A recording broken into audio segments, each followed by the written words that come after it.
Hello everyone, my name is RonanX, and today I wanted to bring you some tips and tricks on how I use Shaku Hover and how I bait and punish with Focus. Had a lot of people ask me how I extend my pressure and how I do the things I do with Ryu, so I decided to go ahead and drop it in this quick tip guide.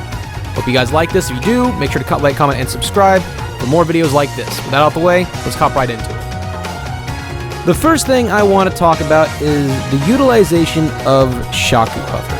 I think a lot of people only think of it in a very linear way, mainly whenever it comes to like setting it up in neutral or things like that. Like I've seen a lot of people like set up Shaku Hover like this, but they don't know to drift back with it. Okay, so like the thing is a lot of people don't know this is when you do Shaku Hover, you actually have a bit of control with your drift whenever you hold back or forward. You can approach with it by moving forward like so, or you can drift back and make it safe.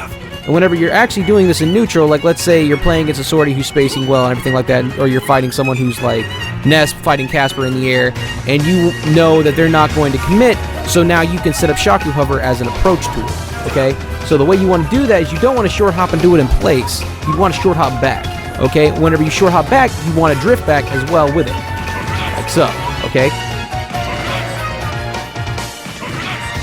And as you can see, whenever you do this properly, it ends up spacing itself much better. So when you short hop back with it, and whenever you have opponents who are constantly jumping in on your blind spot, which is above your head, you now are spacing yourself a lot better. The times whenever you'd want to be holding forward out of Shaku Hover is mainly whenever you're fishing for resets after you've already opened up your opponent.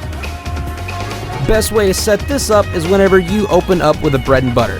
So notoriously, whenever a Shoto opens up their opponent, or mainly a Ryu opens up their opponent, they always go for some kind of meaty ender instead of looking for a reset, which goes into my next tip, which is finding your resets. But this also plays into the Shaku Hover stuff as well, considering Shaku Hover has a big part of our tech chase game and just overall just how we find our resets at lower percents.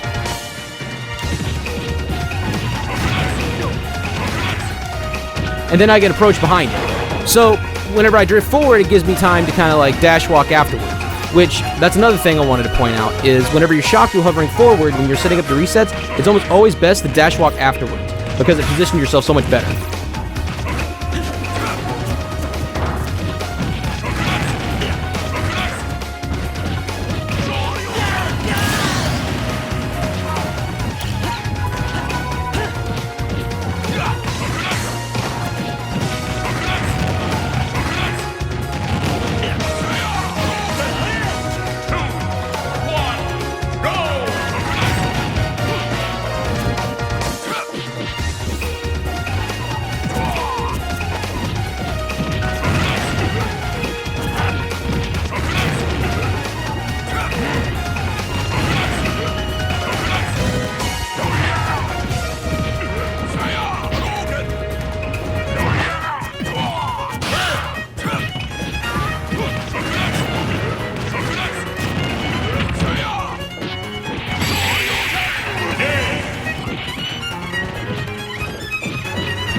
Now, to break down how to actually Shaku Hover, I'm going to only give this a brief summary because I've already had a whole video on this.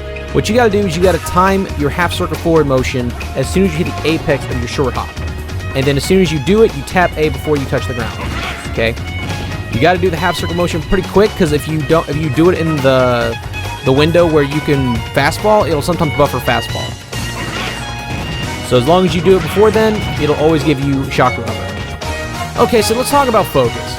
Focus has so many different uses. It's used as a counter, it's used as a bait and punish tool, and it's also used as a frame trap call out as well.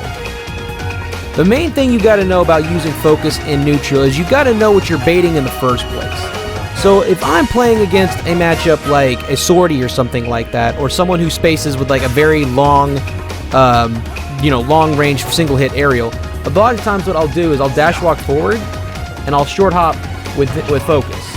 Just so I can kind of like get in their face and kind of make them think what I'm going to do. Okay, and I watch to see how they respond to when I'm just kind of like short hop focusing in their face.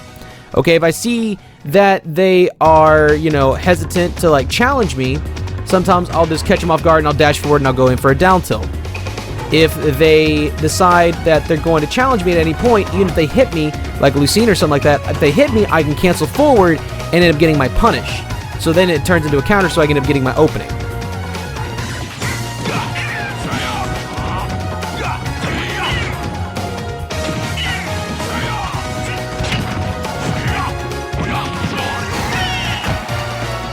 One thing I really like to do with focus is I use it as a bait out of hit stun whenever I hit connect up air or nair or something like that. Because a lot of times what I'll do is if I land up air, I'll immediately cancel on the focus. Now you're probably thinking, why would you do that? Well, for starts, whenever you do this, if your opponent is like a Mario or any character that likes to mash a like really quick single hit nair, or they mash neutral air dodge in or air dodge away, that pretty much traps all those options. Because if they nair, you just simply charge focus. If they neutral air dodge, you charge focus and you wait to catch their landing. If they air dodge in, a lot of times you can just turn around focus and hit them. And if they air dodge away, you can cancel your focus and go forward and catch them.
So essentially this turns into one of his most deadly frame traps on hit, because this goes back to one of my main talking points when it comes to our advantage. Always assume your opponent's going to mash something. So when you're playing with these character archetypes that have these kind of habits, now you know how to get huge punches for doing it. So the next thing I want to talk a little bit about is wave bouncing.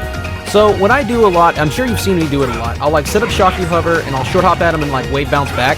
Reason I do this is if I think that they're going to jump over the Shaku Hover, then I'll already be spacing back with focus so that I can get a punish if they do manage to jump in with something like a landing aerial, like, you know, Lucina Fair, or like any kind of landing single hit move that I'm waiting for, then the jump over, because they don't want to have to shield, so they don't have me jump on them and start setting up pressure.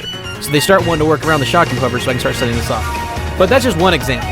Like, there's a lot of other ways you can kind of set this up as well. Like I said, like if I want to simply just fake them out and stuff like this is going to be super useful. But it's mostly useful for whenever I'm getting at a disadvantage and whenever I am just trying to get away from my opponent.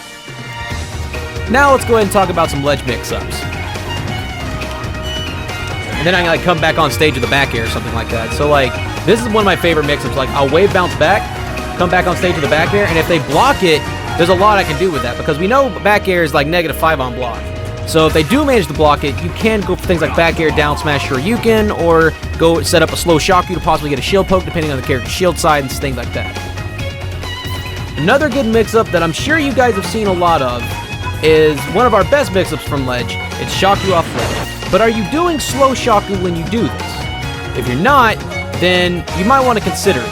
Whenever you see that your opponent is positioned here, you can actually immediately buffer dash walk after doing this and position yourself better to get a better follow-up. Like so. If they manage to shield it, whenever you do throw out slow, you can just simply throw out something meaty and keep it safe.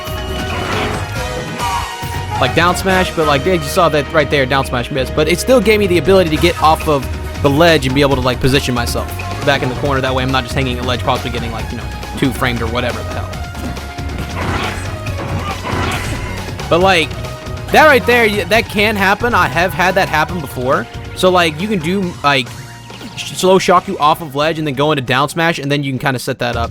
If they're close enough, you can combo into Shoryuken on block, and it is true on block, meaning that you get a shield break. But if you see that they're pretty spaced, then you want to throw something like Shaku over to possibly get a poke or a break.